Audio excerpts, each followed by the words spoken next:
The first question that we got going on here. So, Alex, what would you do with your life if money didn't matter? And why? and why? Yeah. I'd be a documentary filmmaker, like bar none, and I would have kids and I would just travel everywhere.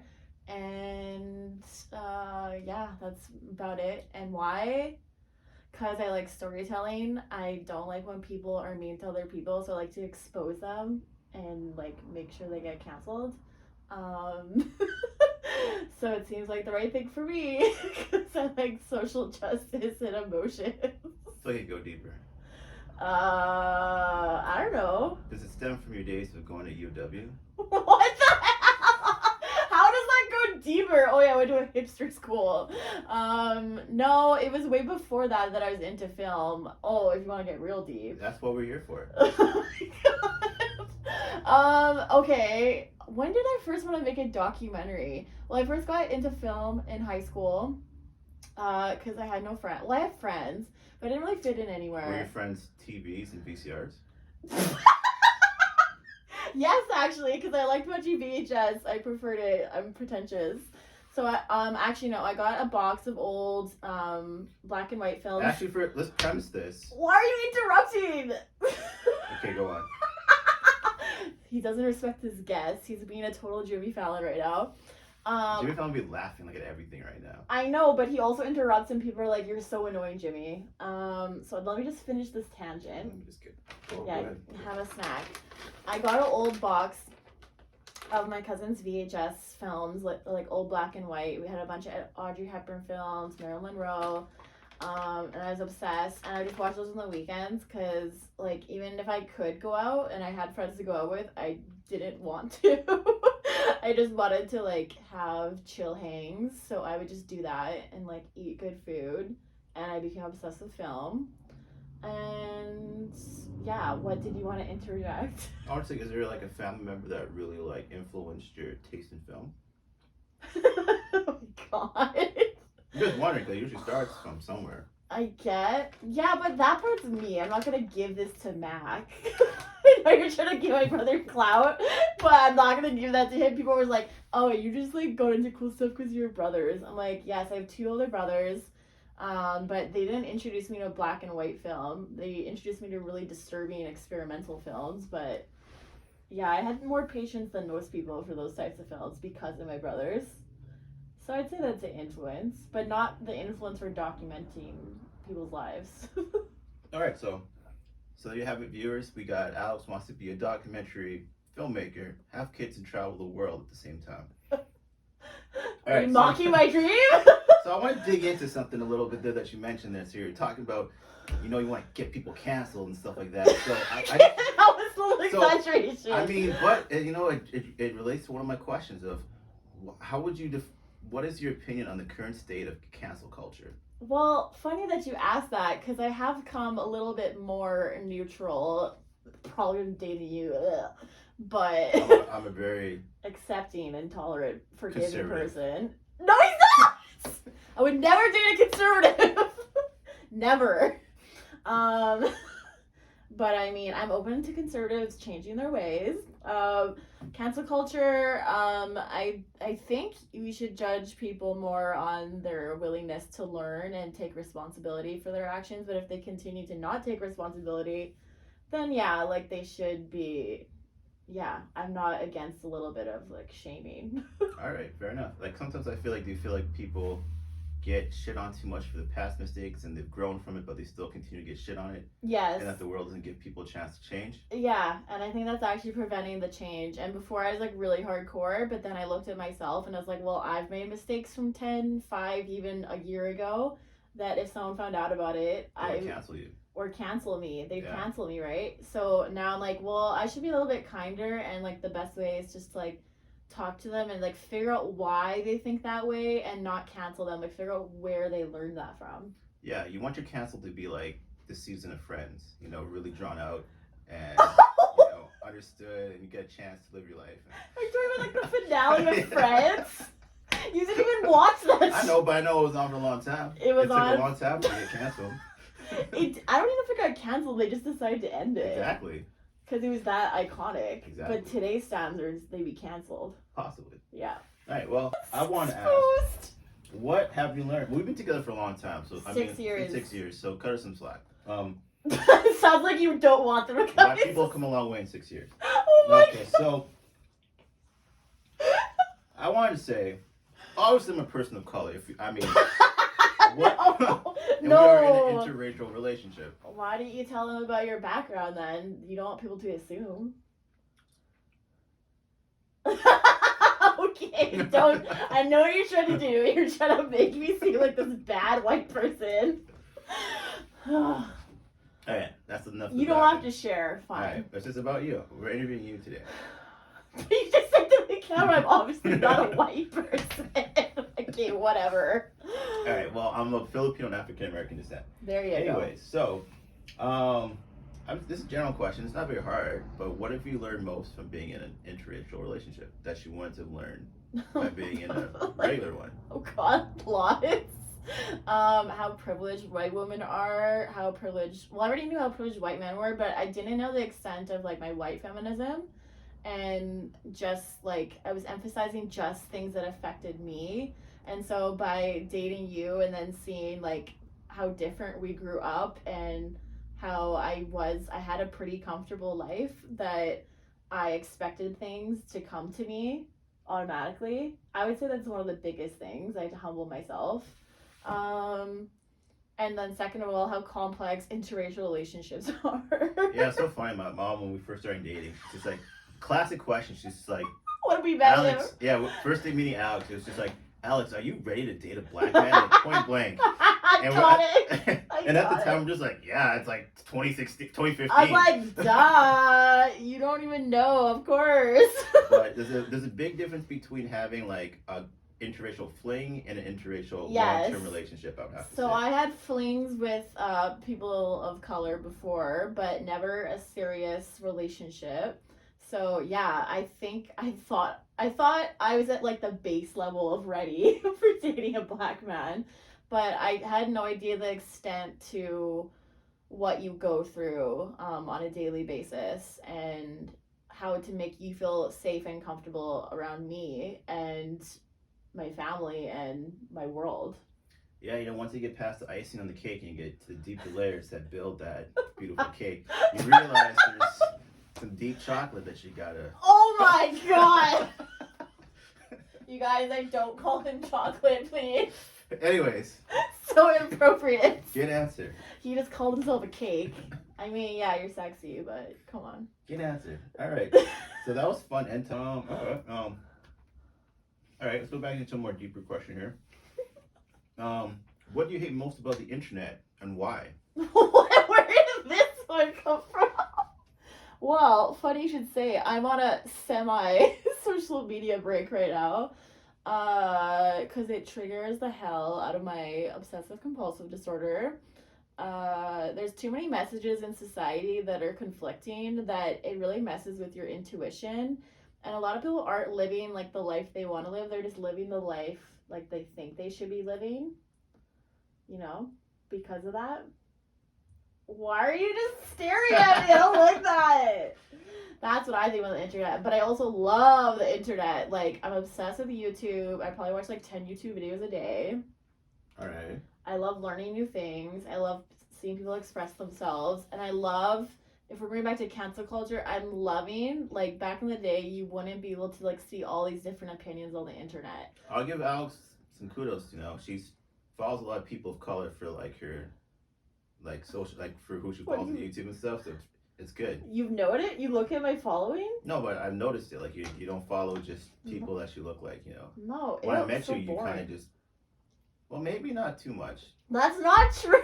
But you've grown that way. You have a diverse perspective, so it's good. Well, yeah, I don't want to, because then that's also the scary thing about the internet, is that if you keep watching the same type of videos, they'll keep feeding them to you, and then you never get the opposite way.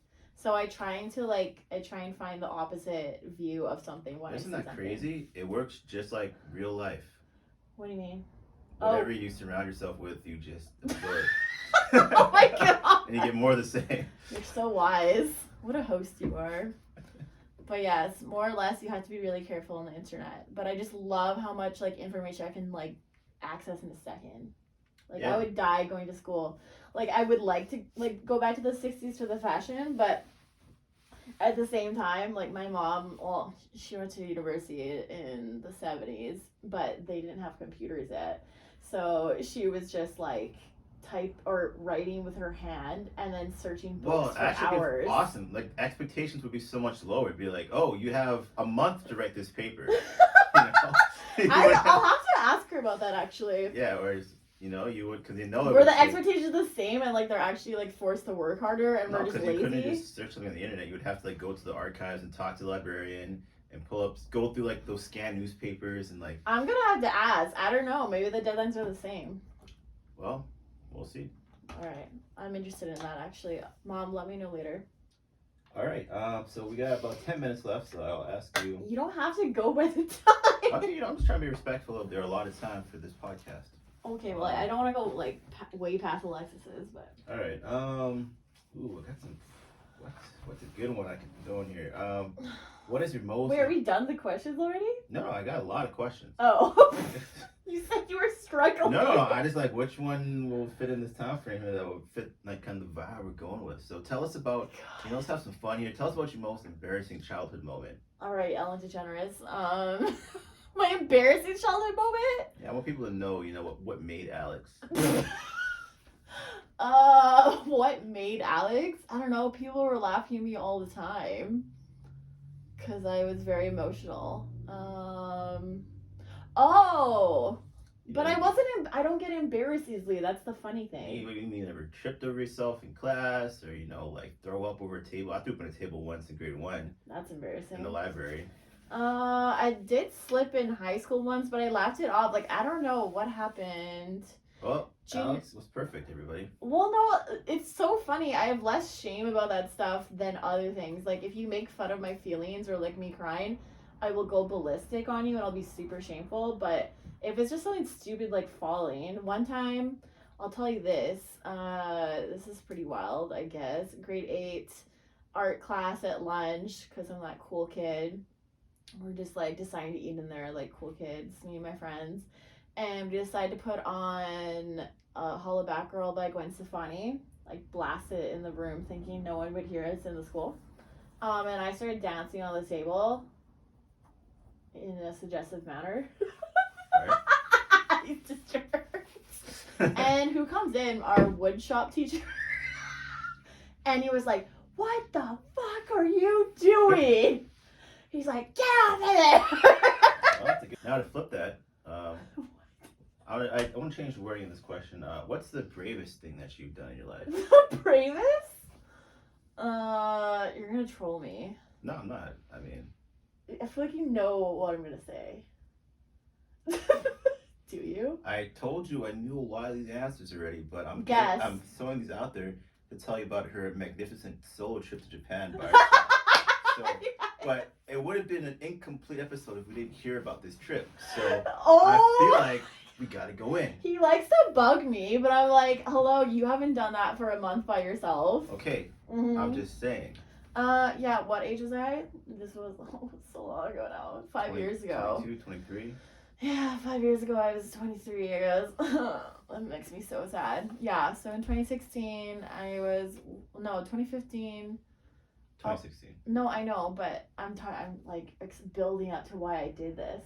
All right, buckle in, folks. So October 2015, I had finished my UFW degree, dating Malcolm for a couple months, and I started working at a nonprofit. Fucking hated it, and but saved up bad coin from it, like a lot of money. And then all of a sudden, I just quit. Like I barely thought about it. Oh, and I was also being diagnosed with OCD, and it was really bad. So I was kind of like, you know what? This sounds fun. Let's make this more chaotic. Let's book a trip, quit my job, and just like do it, because I knew even my third year of university, I wanted to do it, and I was about to like drop out of school just to travel for a bit. But I was too sensible for that, unfortunately. So, yeah, I went to Japan. I traveled for a month by myself. I let Malcolm tag along at the end. And it was super fun for us to do Tokyo together. I'm glad we did that. But yeah, I did everything by myself, and I only cried once when I got lost. I learned a new language, and I exposed myself, found lots of new friends that I still talk to today, which is crazy. And yeah, it was amazing. It wasn't brave. I don't know if it'd be brave. No, I would say it's brave. I mean, it's scary to go on and do that. Yeah. I was never scared. I feel like I was in a trance the whole time. That's why she's brave, everybody. I guess, yeah. Some people are afraid to travel by themselves. I don't get that. So yeah, maybe it's not brave. What would be brave? No, that was good. That was good. No, I'm not satisfied with that answer. All right. I'd say what was more brave was admitting my OCD had gotten really bad, and you were there at the beginning. Well, actually, yeah, you were there through the thick of it, and admitting I need help because I didn't think I needed help because OCD does that too. So I would say actually, yeah, going on medication was the bravest thing I've ever done. I agree. Oh, I thought Japan was. Well, I didn't think about it that way. See, you don't know everything. Yeah, I don't think Japan's brave for me. Like, I always knew I was gonna do it, but going on medication is really scary, and I've been on it for 6 years now. I've gained mad weight from it, but I'm way more stable than I would have been. Yeah, me and Malcolm would have been in a relationship right now if it wasn't on medication. Because OCD is a son of a bitch. So yeah, if you have a question about medication, let me know. Alrighty. Well, I feel like that was a really great way to get to know Alex a little bit and what she's all about. Mm-hmm. So let's, we got a few more minutes here, so let's do a few more fun questions. This is gonna be a fun question for me. What is a bad habit that you wish you did less of? Me? Yeah. Oh, damn it, I wanted to ask you that. Me. I tend to project. I wonder what you're gonna say. She tends to project my worries onto people. Oh, I was gonna say you tend to attach to certain things to help explain the unknown. Okay, that's not fair. Yeah, okay, well that's a symptom of OCD, so I wouldn't say that's a bad habit. That's my mental illness. So thanks. Sorry. Let's talk about Alex, cognizant Alex, that's not affected by mental illness. But OCD also actually makes me do this. I get really paranoid that people don't care about me. So then I'll often ask people if they care about me or why they did something, and it pisses them off because they think I hate them, but I'm actually just really anxious. But it hurts people, so I have to learn to just be forgiving and sit through my fear. That's my bad habit. That's a great answer. And you thought I was gonna say? No, that's really good. Did your life turn out the way that you pitched it to go? No. And does that bother you? Of course. But what bothers you about it? Because you're happy, right? For the most part? Yeah, I'm happy for the most part. I think it bugs me that I wasted so much time worrying about shit. But if you didn't worry about that shit, would you know what to worry about when you got to this point? No, but I'm ready to live more and think less, I think. Yeah, but let's say you went back in time and everyone gave you all the answers to everything in life and you made all the right moves. Would you really know what to do with life? Probably not. I'd probably still be lost. So yeah, you're right. That actually makes me feel better because I've been having a lot of regret lately that I air quote wasted so much time on school when now I'm super invested in art stuff. But you wouldn't have known to invest time into art stuff without wasting time in school. That's true. And it wasn't a waste because it makes me who I am. I love communicate. I still love communications. I learned a lot. I'm just frustrated that a job doesn't exist in the way I want. So I'm trying to figure that out. So on that point, do you feel like your worldview has shifted at all? About what? Just in general. Worldview of what though? Of how you view life, just in terms of Yeah, you fucking turned my life upside down. In a good way. Guess we'll never know. Yes, and that's the last time Malcolm was seen. Oh no, in a transformative way. You transform my life. You make me come down from the clouds or the pits of hell. There's no in between for me. You bring me back to ground level because I have a hard time going to the gray, and you're all gray. Sometimes frustratingly so, but it's still good for me, and my extremes are good for you, I think. Yeah, sometimes you force me just to say fuck it and do it. So yeah, we both overthink, but in different ways, I'd say. Yeah. I'm decisively indecisive. Yeah, it's so charming. Oh, I decided to be indecisive.